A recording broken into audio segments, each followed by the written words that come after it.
Good evening. I'll call to order the January 3rd, 2022 meeting of the Lansing City Council.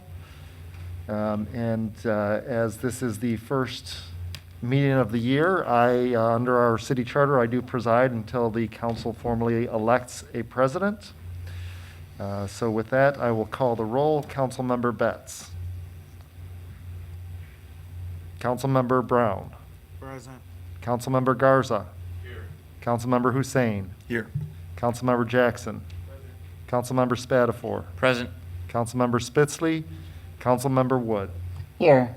Okay, there are 6 members present, a quorum. Councilmembers Betts and Spitzley are absent. Is there anyone that we need to remember during the meditation tonight? Councilmember Wood. Thank you, Clerk Swope. Over the weekend, there was a post from Fonda Brewer. Many of us know Fonda. Her mother, Penny, has been put in hospice. And so if we could remember Penny Brewer, as well as Fonda and the family in our prayers, I would appreciate that at this time. Thank you. Okay. Let's please rise for a moment of meditation.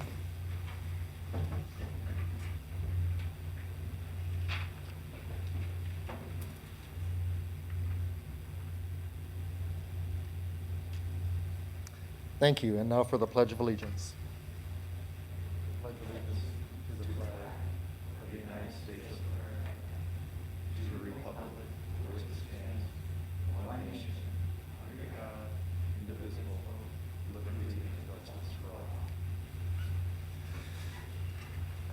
Okay, our first order of business this evening is the election of a city council president and vice president for the year 2022. There was a resolution that was reported from the committee of the whole.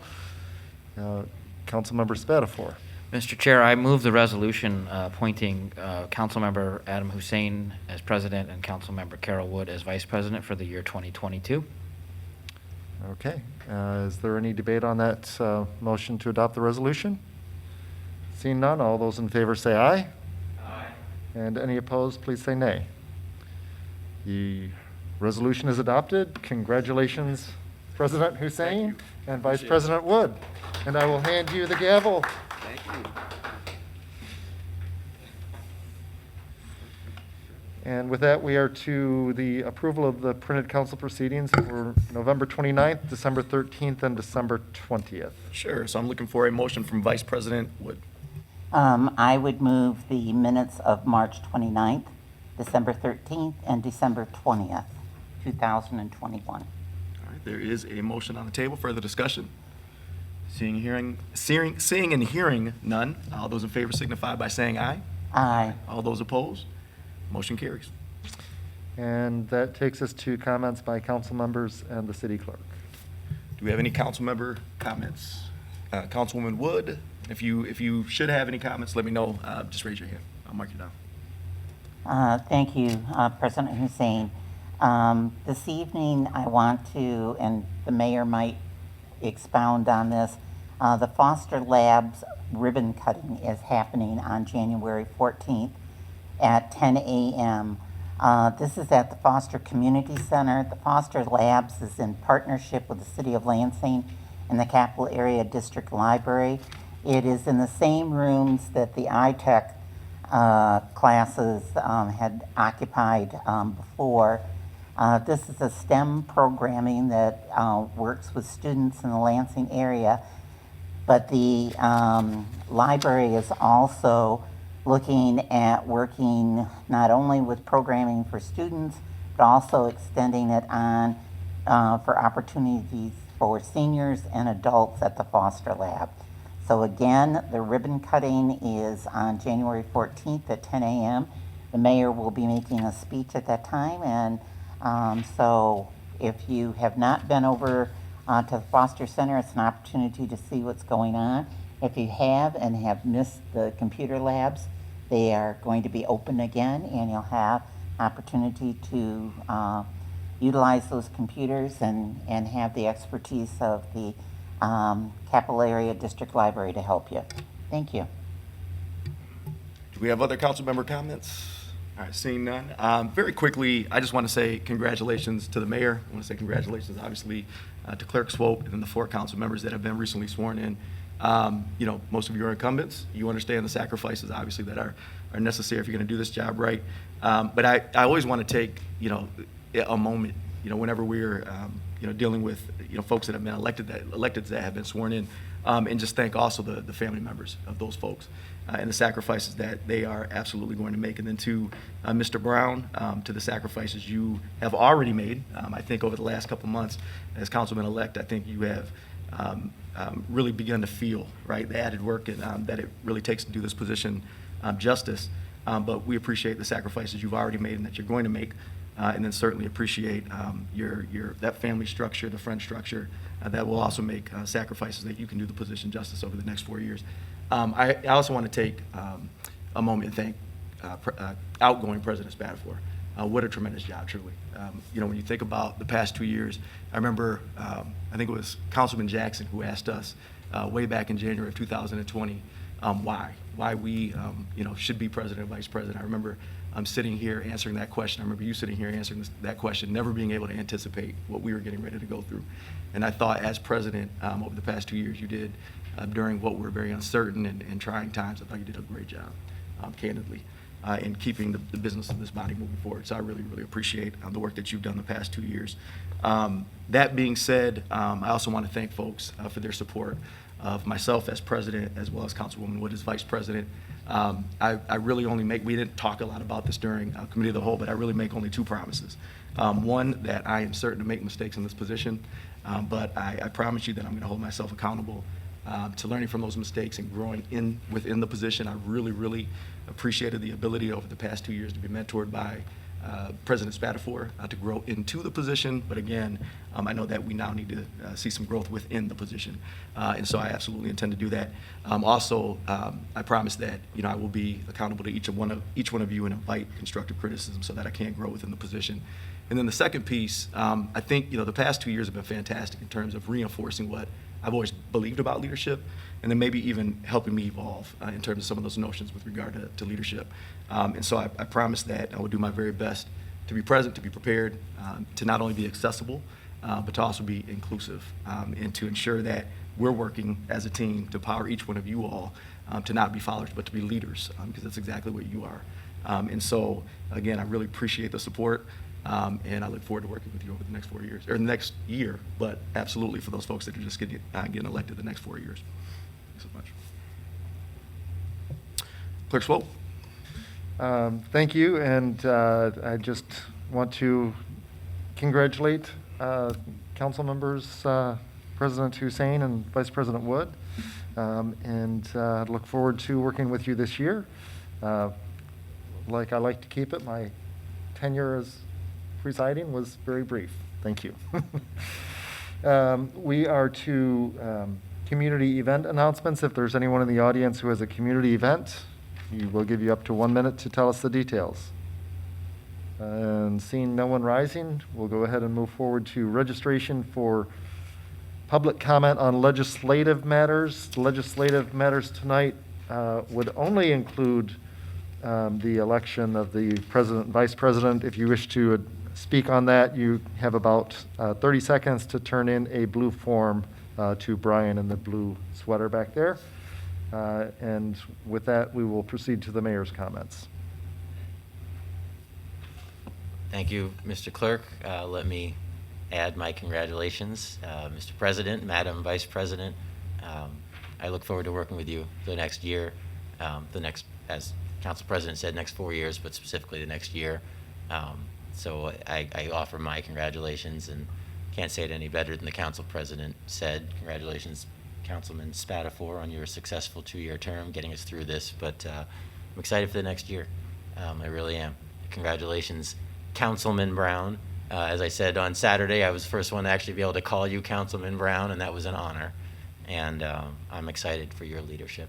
And then, again, congratulations to Councilman Garza, Councilman Jackson on your re-elections.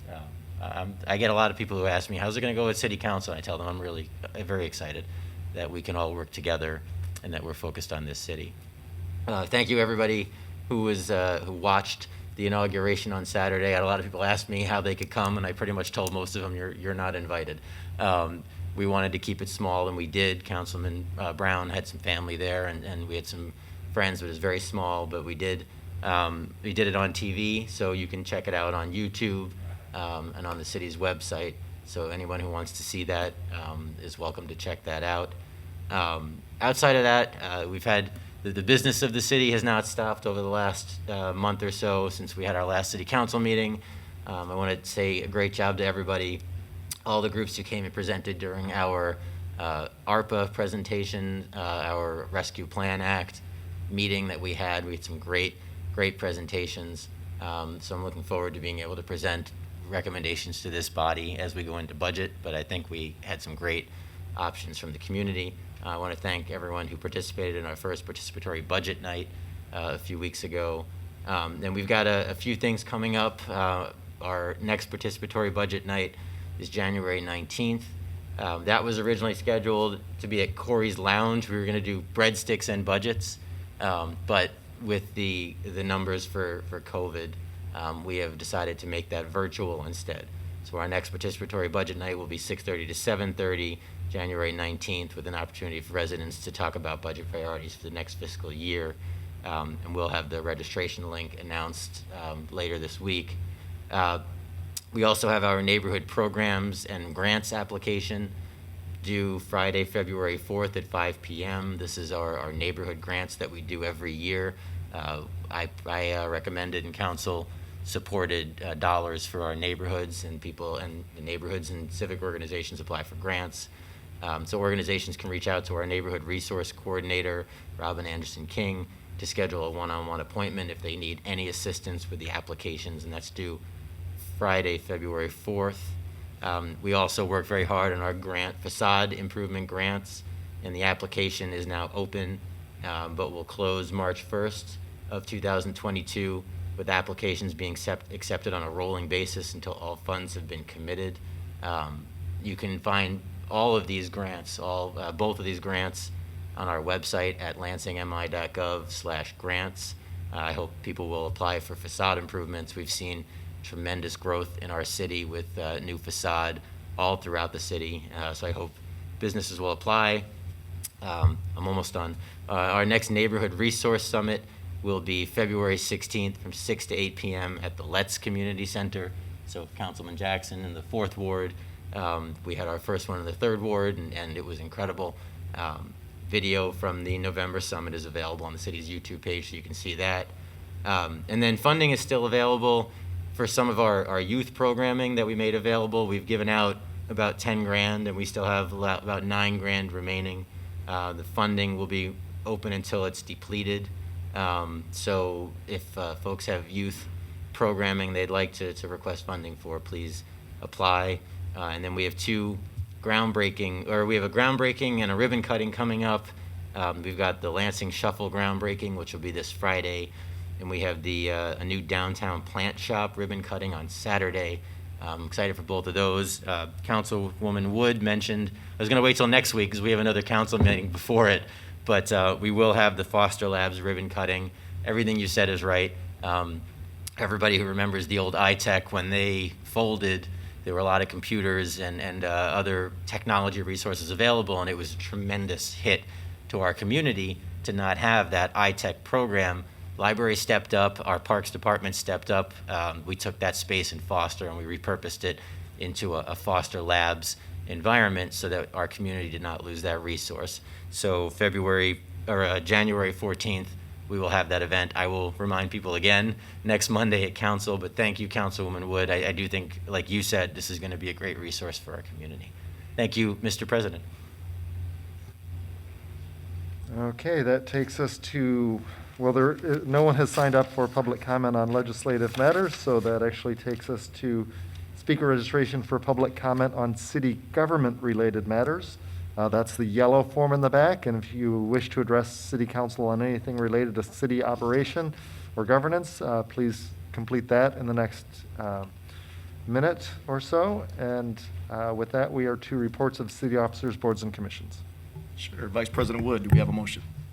Yes, I would move that all items be considered as being read in full and that the proper referrals be made by you, Mr. President. There's a motion on the floor. Further discussion? Seeing and hearing none, all those in favor signify by saying aye. Aye. All those opposed, same sign. Motion carries. Okay, we are to items from the city clerk, minutes of the boards and commissions. Place on file. Liquor license, Batter Up LLC for Class C license at 621 East Michigan. City operations. Liquor license for Hooked Community LLC for a Class C licensed at 3124 East Michigan. City operations. Notification of a real estate purchase agreement on file between the City of Lansing and Griffon Group for 1020 West Hillsdale Street. Development and planning. And items from the mayor, we have the appointment of Krishna Singh to the Board of Fire Commissioners, Public safety. and the appointment of Lori Fuller to the Board of Review. And that would be committee of the whole. Okay, we are to motion of excused absence. We have a motion. All right, Councilman Spatafor for both Betts and Spitzley. All right, there's a motion on the floor. Further discussion? Hearing and seeing none. All those in favor signify by saying aye. Aye. All those opposed, same sign. Motion carries. And we are to remarks by council members.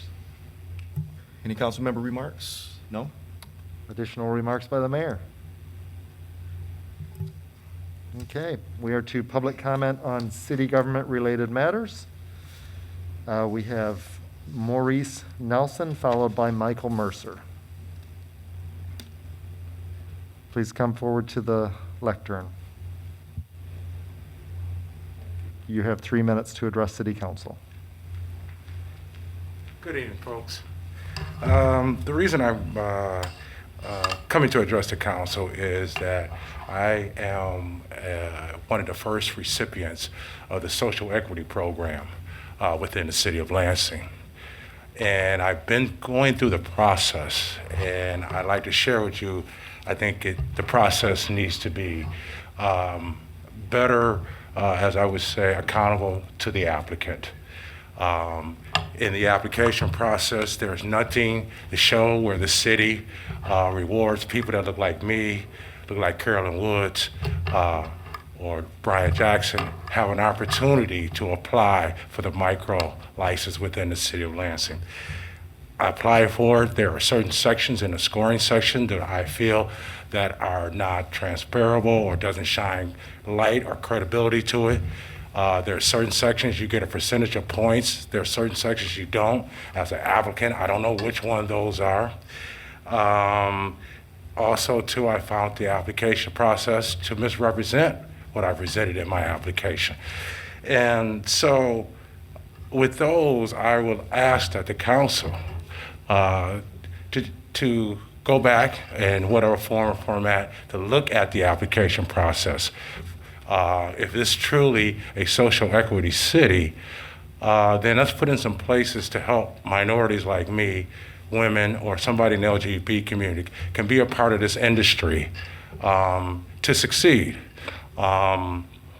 There are times when I was asked for additional information. 1 minute I was given 7 days, next minute I was given 14 days, then another 30 days. This process is all over the place. So I ask that you sincerely look at the process. If we are a social equity city, as I tell young people we are, that you can do this the right way. I am your prime example. But if I find it frustrating, you can also find it other people find it frustrating. And so with that, I'd just like to share that and leave you with this. I wish you a blessed and safe 2022. Thank you. And next we have Michael Mercer.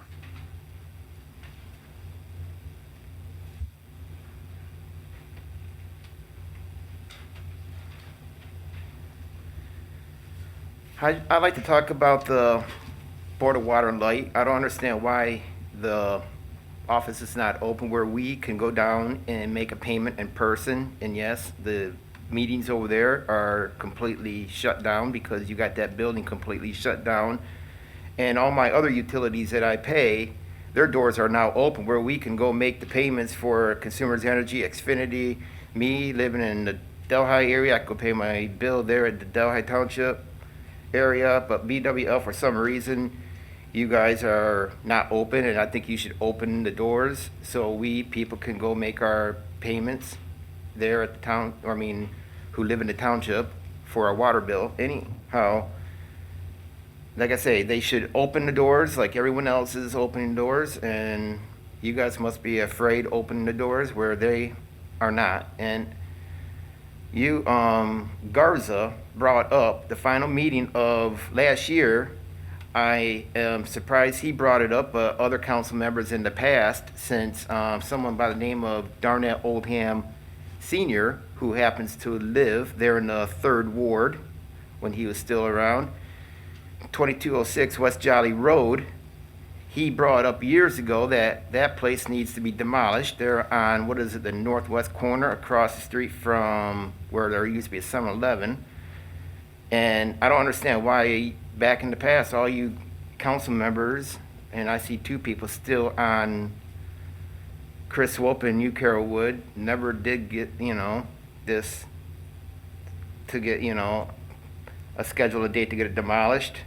And then,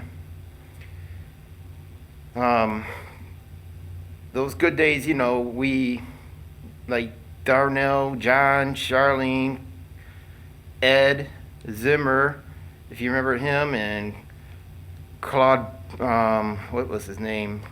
Lloyd Teets. And we just now recently lost another one of the regulars who used to come down here and speak her mind all the time with those others. Christine Timmons, who passed away on the 5th of November.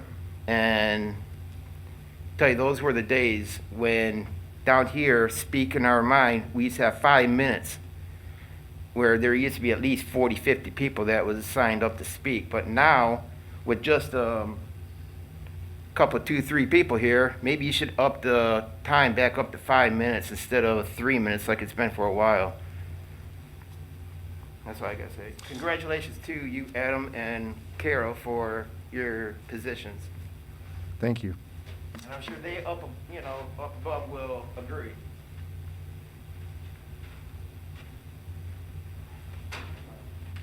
That was our final speaker for the night. All right, so with no other business before the body, at 7:25, we are adjourned.